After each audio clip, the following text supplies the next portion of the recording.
far? Mixed. It's one of those elections that comes along once in 30 or 40 years, I think. There's lots of different things playing out. People you wouldn't have expected to lose their seats are under duress at the moment. People are picking up seats that they weren't expected. I think it's too soon to say. The pound's crashed, so the markets don't like uncertainty. And it changes from minute to minute. So it's one of those where there will be, I guess, a hung parliament, from what I'm guessing, but we don't know. Not many of the real key marginals have been declared yet. But for instance, there's a whisper that Whitney might go to Lib Dems, which is unheard of. Whereas it looks as though Nick Clegg probably has lost his seat.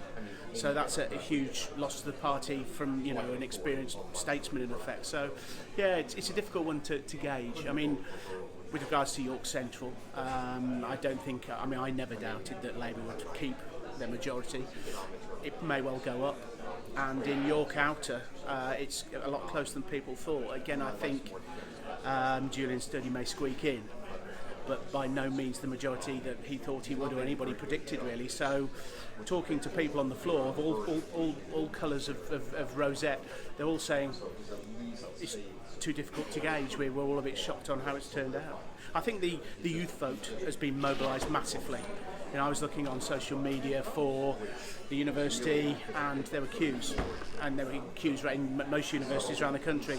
And I think that's the one thing that Labour have done massively well, is they've mobilised that youth vote. And if it turns out that it could be a hung parliament, what role should the Lib Dems play in that? Well, we've been burnt once before. I mean, I know that we have said we've ruled out coalitions, but I just I think that it's something we would be very wary of, and there would have to be a huge collective will to do it from all sides. I can't foresee any circumstance where we would go with the Tories simply because of what happened last year. A couple of years ago, but maybe there might be a grand coalition, or maybe the Conservatives might just squeak in with the smallest of small majorities. Either way, I think that Theresa May is, hold beneath the waterline, and I think she may consider a position, which is curious, because in effect people have just voted for her, and then they'll get a party maybe led by somebody they never voted for, and I'm one of these people that thinks that's farcical. But that may be old-fashioned. Maybe you vote for the party, not the leader. But if you look at the way Corbyn's been lionised, they did vote for the person. He's somebody that mobilised people because of his personality. So, I mean, it was a mistake to call in the first place. I've always said this in hustings. It was extremely. It was. I just thought it was extremely silly thing to do.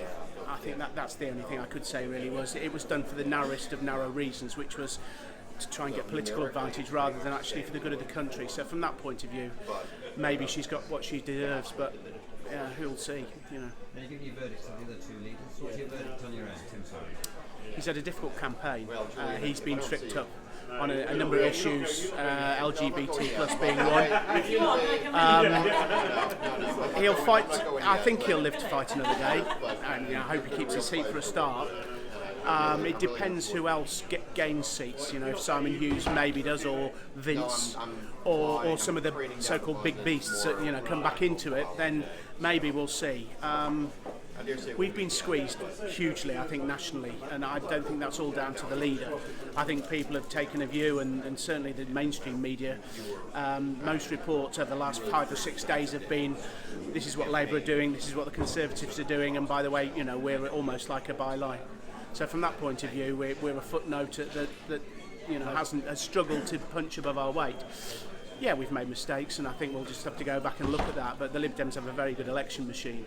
I think it's just matters have actually conspired against us. I'm not making excuses, but Brexit has been very artfully hidden from the agenda for the two large parties, and it's been done on a lot of other things as well. Obviously, the dementia tax, so-called dementia tax, being a key one, which maybe was the X factor that lost Theresa any kind of majority at all.